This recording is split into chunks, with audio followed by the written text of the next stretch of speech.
Hello guys, आज चाहिँ म एउटा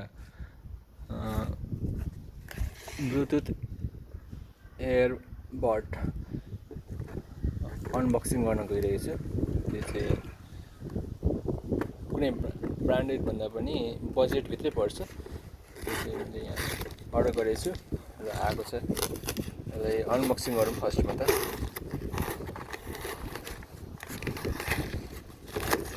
त्यो चाहिँ ठ्याक्कै प्याकेजिङ हो, त्यही पर्छ।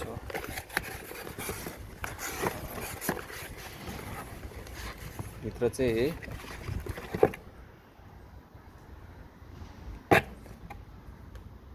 यो चाहिँ Penton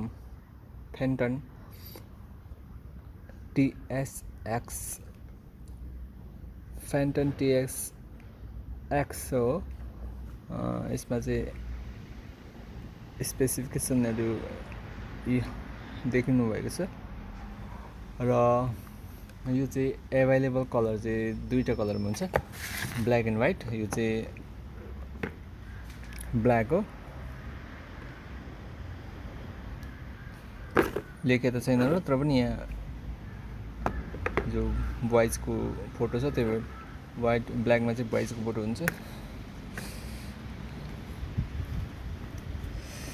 एकैछिन खोल्न अप्ठ्यारो भयो, मैले जस्ट अलिकति च्याते मात्रै छु, खोल्न अप्ठ्यारो भएर वान ह्यान्ड ओपन गर्दा चाहिँ।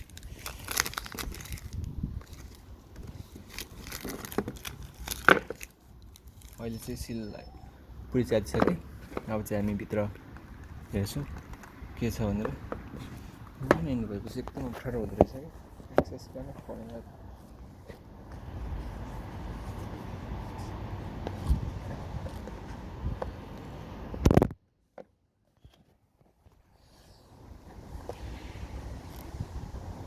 एउटा सिल पनि रहेछ, सिल जस्तै।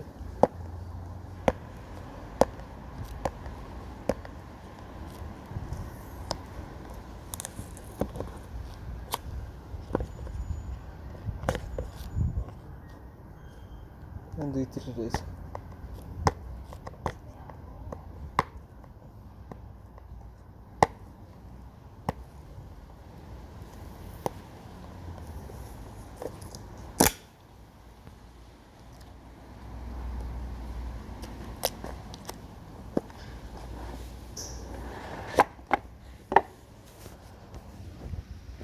खोलिसकेको छु बक्स।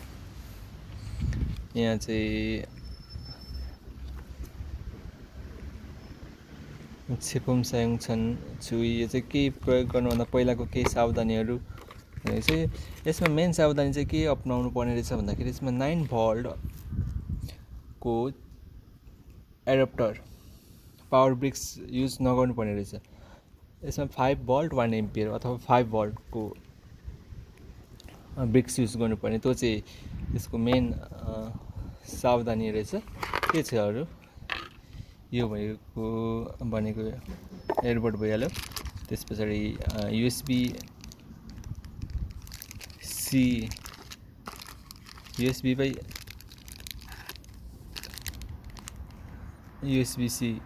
रहेछ न, यो त नर्मल USB पोर्ट भइहाल्यो।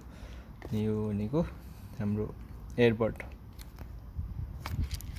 यसलाई खोलेर हेरौँ।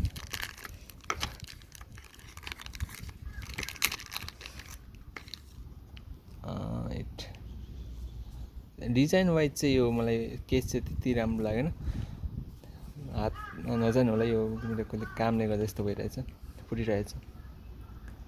केस वाइज चाहिँ त्यति, तर मलाई डिजाइन एयरबडको चाहिँ फोटोमा हेर्दा चाहिँ एकदम राम्रो लागेको थियो। हेरौँ कस्तो छ रियलमा चाहिँ।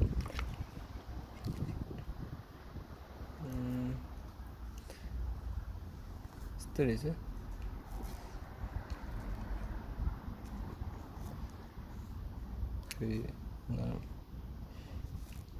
राम्रै होला सायद। यसमा मलाई किन यो पेन्टनको पेन्टनको TSX किन लिए भन्दा, यो डिजाइन यो मोडल किन लिए भन्दा यसको चाहिँ रिभ्यू चाहिँ एकदम धेरै छ।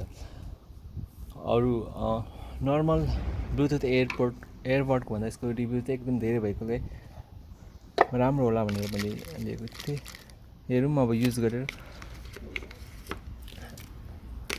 त यही नै थियो मेरो पेन्टनको TSX।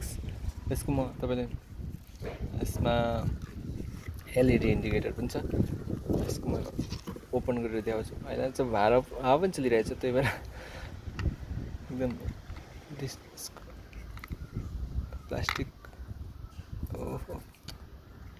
प्लास्टिक पनि उकाउनु गाह्रो भइरहेछ। 1 एन्ड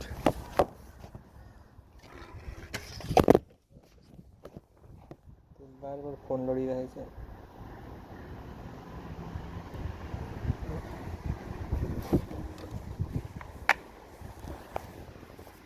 मैले एउटाको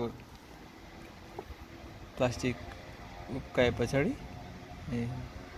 इन्डिकेट गरिरहेको छ लाइटिङले।